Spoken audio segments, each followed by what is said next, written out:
what are the things that we incorporate into the history?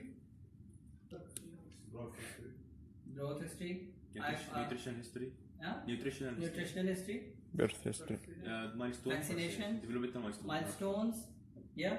You can remember a mnemonic called BIND. B-I-N-D. B is for birth. If the child is very infant, you probably would like to explore more in the antenatal, natal and postnatal.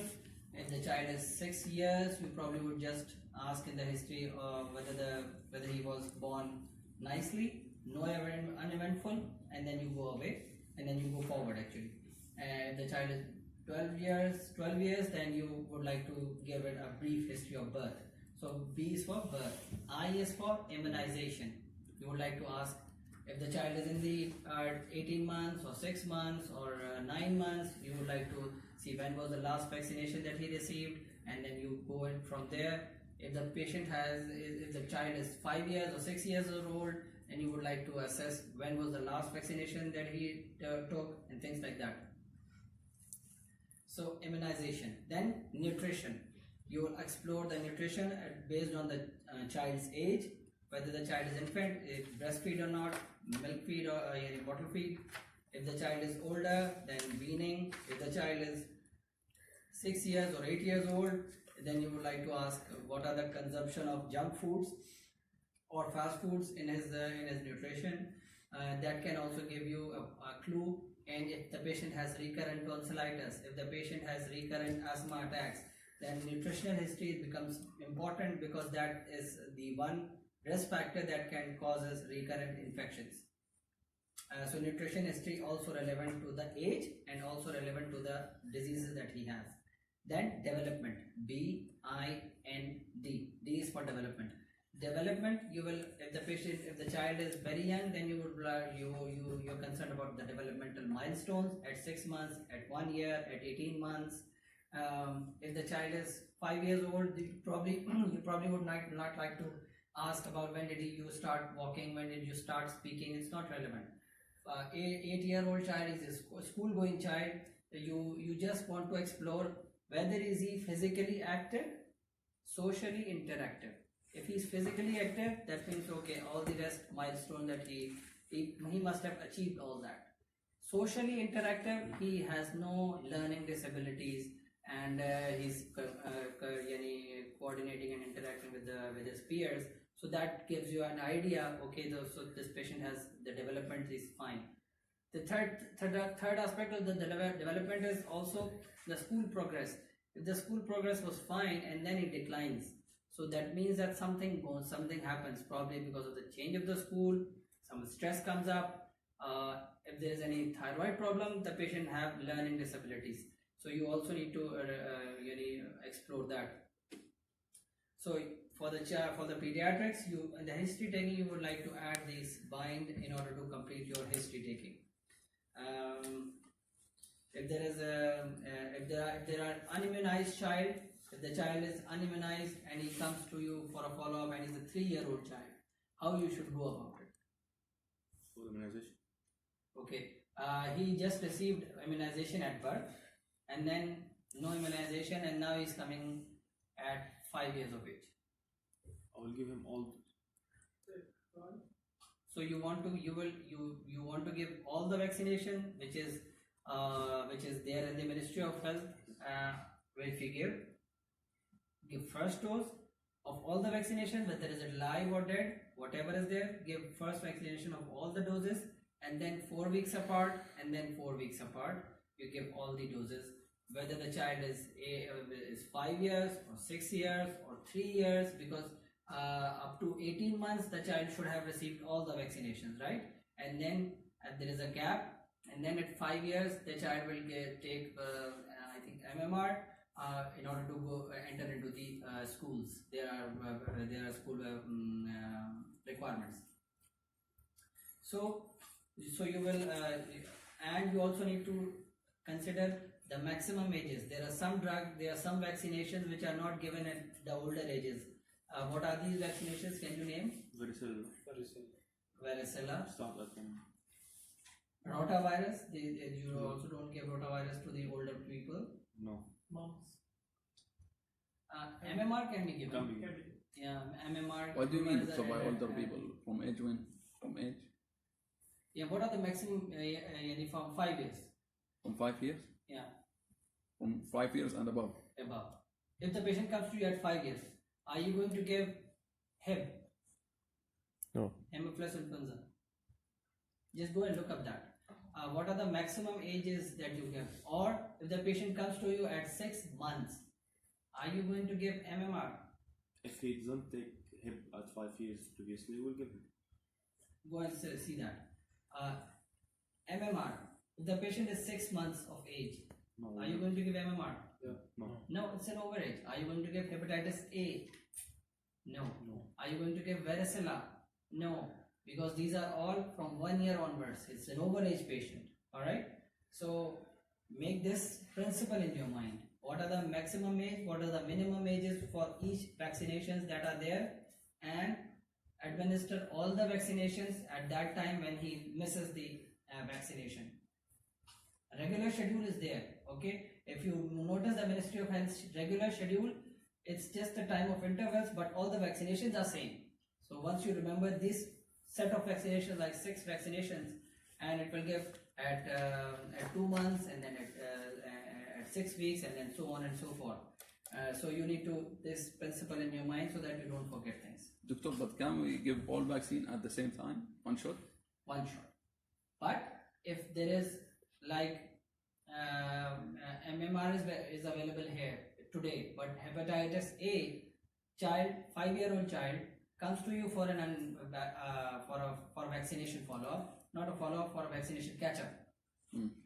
You want to give all the vaccinations, but the nurse says that I have MMR today, all the vaccinations are available today, but hepatitis A is available tomorrow.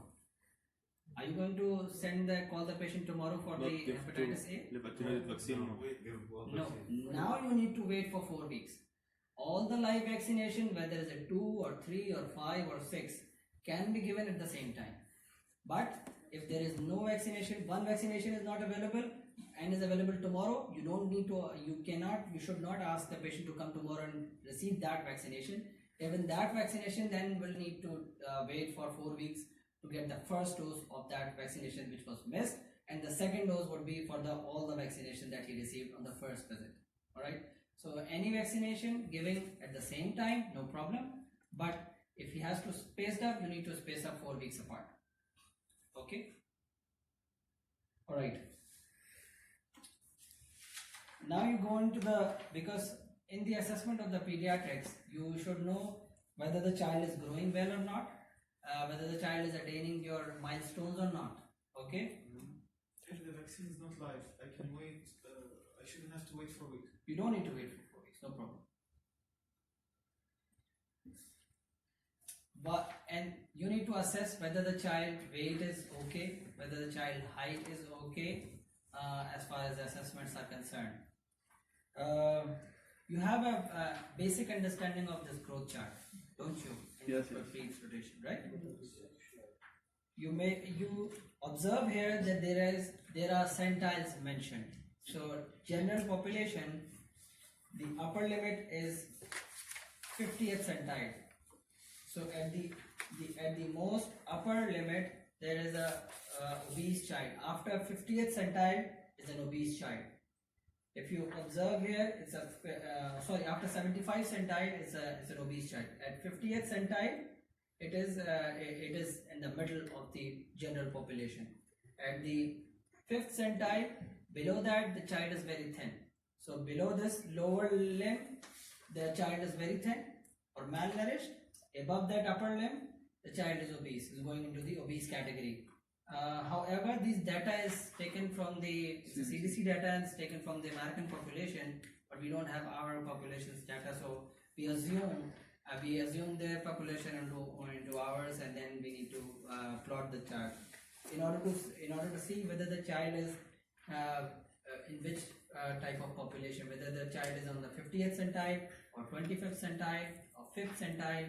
Below 5th centile is a malnourished, above 75 or 80 centile is an obese child.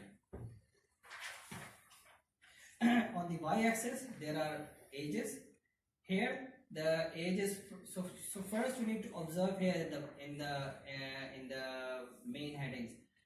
The growth chart is for the girls or the boys. They're different. Number one. Number two, does I have the age group right or not? Because now the age group, what is written? Birth is 24 months. From birth to 24 months only. If the child is older than that, you probably would need another growth chart, which is from 2 years. after 24 months to 5 years and then 12 years, things like that. So you have a different age group child, different growth charts for males and females, different growth chart. Once you have the same child and the same growth chart matched with that. Okay, so if you have a male child who is 6 months old and he is so you have on the x-axis you have the age, on the y-axis you have the calibrations like weight calibrations. If you see here 6 kg, 8 kg, 10 kg, 12 kg, so these are weights. On the upper y-axis you have lengths, 20 centimeter, 33 centimeter, 50 centimeter, 80 centimeters. This is in the centimeters, and these are in the inches. Length in the two units present. 2 columns. We usually do it length in centimeters, and we usually do births, weight in kgs. We have 2 units available. So if the child is 6 months old and he has 7 kg weight, what is the centile? 10 to 925. Yeah, that's okay. So 6 months is here, okay, you go up and then 7 kg is here, where these two lines meet. 10 up to 25. Okay, so between 10 to 25, all right. So if the patient is at 10, so you say that okay, this child is at between 10 to 25th centile. If the child is 12 months and his weight is 8 kg, at 5th centile, okay. So now you say that okay, the child is at 5th centile. You also need to observe 2 things also. At the same course, if the child has 12 months of age and his height is 75 kg, 75 centimeters.